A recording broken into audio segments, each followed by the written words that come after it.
നമസ്കാരം. ഞാൻ ആറ്റിയാൽ മുത്തുകുമാർ. എല്ലാ ജ്യോതിഷ വിശ്വാസികൾക്കും നവഭാരത് ജ്യോതിഷത്തിലേക്ക് സ്വാഗതം. ഇന്ന് ഓരോ നക്ഷത്രത്തിനെ കുറിച്ചാണ് പറയുന്നത്. അശ്വിനി നക്ഷത്രത്തിനെ കുറിച്ച് പറഞ്ഞായിരുന്നു. ഇനി അടുത്ത് ഭരണി.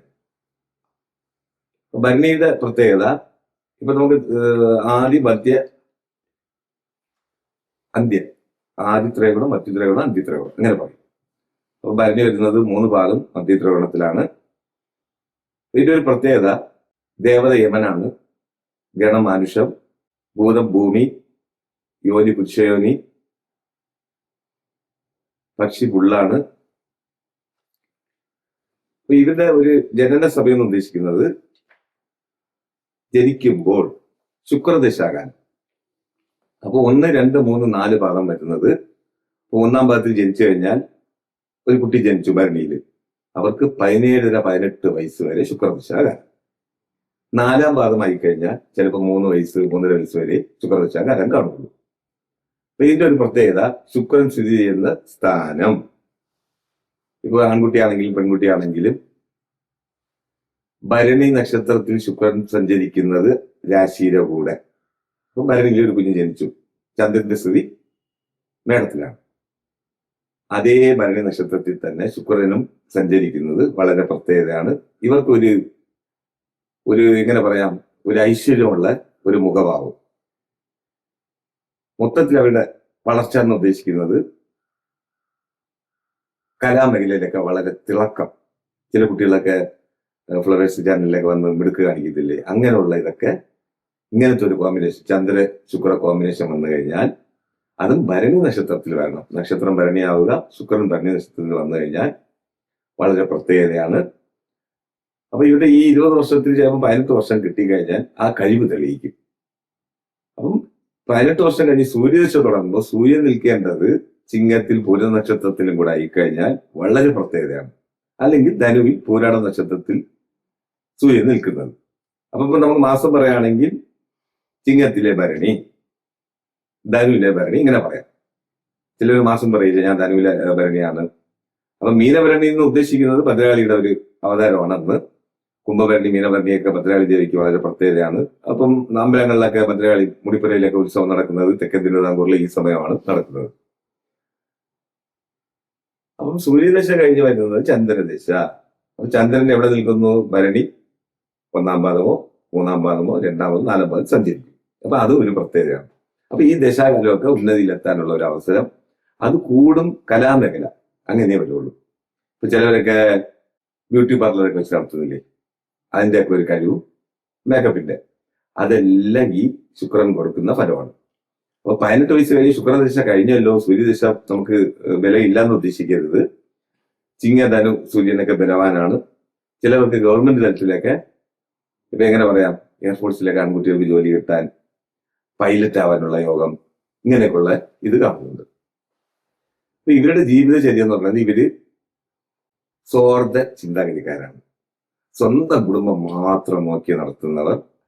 അന്യവർക്ക് അത്ര ധനസഹായം ചെയ്യാനോ അങ്ങനെ ഒന്നും പോകില്ല. അവരുടെ കാര്യം ആർക്കും ഒരു തുരുപ്പ് പോലും ആർക്കും കൊടുക്കാൻ ഇഷ്ടപ്പെടാത്തവർ. അത് ചിലപ്പോൾ ഇനിയിപ്പോ കമന്റ്സിലൊക്കെ തർക്കിക്കും, ഭരണി അങ്ങനെ ഒന്നും അല്ല എന്നൊക്കെ. 190% ഭരണി നക്ഷത്രക്കാരും സ്വാർത്ഥ ചിന്താഗതിക്കാർ. ചുരുണ്ട മുടിയായിരിക്കും. ഇവര് റെഡ് കളർ ഇഷ്ടപ്പെടുന്ന വ്യക്തികൾ. അതായത് ഏത് ഡ്രസ്സ് അവര്, അല്ലെങ്കിൽ ഒരു വാഹനം, അല്ലെങ്കിൽ വീടിന്റെ ഒരു പെയിന്റിങ് കളർ, ഇതിൽ ഇവർക്ക് കൂടുതലും പിങ്കോ റെഡോ വളരെ ഇഷ്ടപ്പെടുന്നവരായിരിക്കും. റെഡിനോട് അത്ര അമിത താല്പര്യം.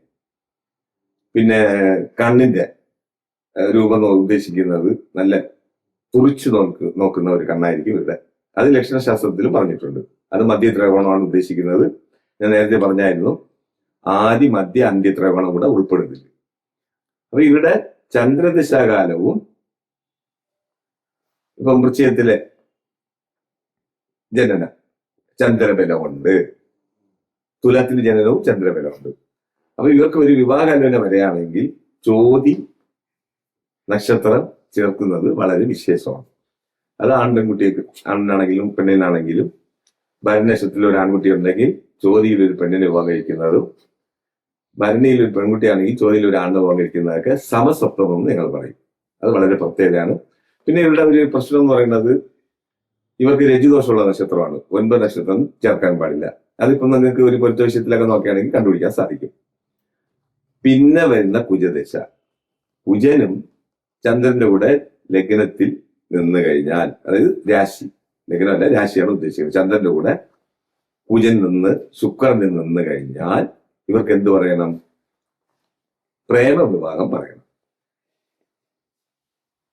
അപ്പം ശുക്രൻ എപ്പോഴും സൂര്യനും ബുധന്റെ കൂടെയാണ് സഞ്ചരിക്കുന്നത്. ചിങ്ങത്തിൽ സൂര്യൻ വന്നു കഴിഞ്ഞാൽ ഭരണിയിൽ ശുക്രൻ വരില്ല, തൊട്ടടുത്ത വീട്ടിലായിരിക്കും ശുക്രന്റെ സ്ഥിതി. അപ്പൊ നമുക്ക് ഭരണി നക്ഷത്രം കിട്ടിക്കഴിഞ്ഞു. പൂരത്തിൽ രവി സഞ്ചരിക്കുകയാണ്. ശുക്രൻ കന്നിയിൽ നീചനാണെങ്കിലും നീചഭംഗ രാജയോഗം ഭവിച്ചില്ലെങ്കിലും ചെറിയ ദോഷം ചെയ്യും. പിന്നെ 12 ഉച്ചനായാലും ശുക്രൻ ഉച്ചനായാലും വളരെ പ്രത്യേകതയാണ്. അപ്പൊ അത് കഴിഞ്ഞ് പറഞ്ഞ കുജദശ ഈ കോമ്പിനേഷൻ വന്നു കഴിഞ്ഞാൽ, ശുക്രകുജ കോമ്പിനേഷൻ വന്നു കഴിഞ്ഞാൽ ആൺകുട്ടികളാണെങ്കിലും പെൺകുട്ടികളാണെങ്കിലും പ്രേമ വിവാഹം പറയണം. പിന്നെ വരുന്നത് രാഹുർദശാകാലം. രാഹുർദശ എന്ന് ഉദ്ദേശിക്കുന്നത് ഇപ്പം 1.5 വർഷമാണ് രാഹു ഓരോ രാശിയിൽ സഞ്ചരിക്കുന്നത്. ഓരോ രാശിയിലും സഞ്ചരിക്കുന്നത് 1.5 വർഷം. അപ്പം കുംഭരാഹു വളരെ വിശേഷമാണ്, മേടരാഹു വിശേഷമാണ്. അപ്പൊ മേടരാഹു വന്നു കഴിഞ്ഞാൽ ചന്ദ്രന്റെ കൂടെ വന്നു കഴിഞ്ഞാൽ 7 കേതുവിന്റെ സ്ഥിതി വരും. അപ്പൊ ഇവർക്ക് ആ ഒരു കാലയളവ് അത്ര നന്നല്ല. അത് മാതാവിനെ അരിഷ്ടത പറയണം. അല്ലാതെ കുംഭരാഹു ഒക്കെ വളരെ പ്രത്യേകതയാണ്. ഇപ്പം രാഹു വൃശ്ചികത്തിൽ വന്നാലും ഇവർക്ക് ഗൾഫ് പോലുള്ള രാജ്യങ്ങളിൽ പോയുള്ള ജോലി ചെയ്യാനുള്ള ആ രാഹു ദശാകാലം വരെയാണെങ്കിൽ ജോലി ചെയ്യാനുള്ള സാധ്യത. പിന്നെ വരുന്ന വ്യാഴദശയും ദോഷവശമല്ല.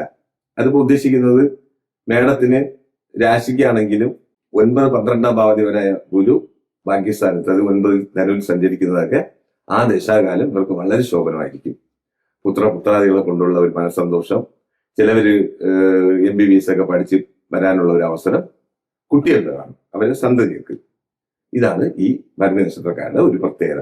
പിന്നെ അവരുടെ വ്യക്തിത്വം എന്ന് ഉദ്ദേശിക്കുന്നത് സ്വാർത്ഥ താല്പര്യക്കാരാണ്, സ്വന്തം കുടുംബം നോക്കി നടത്തുന്നവരാണ്, വേറെ ദോഷവശമൊന്നുമല്ല. ശുഭമസ്തു.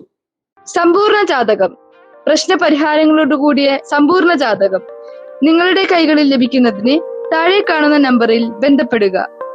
ജ്യോതിഷവുമായി ബന്ധപ്പെട്ട എല്ലാ വിശേഷങ്ങളും അറിയുന്നതിന് നവഭാരത് ജ്യോതിഷം ചാനൽ സബ്സ്ക്രൈബ് ചെയ്യുക.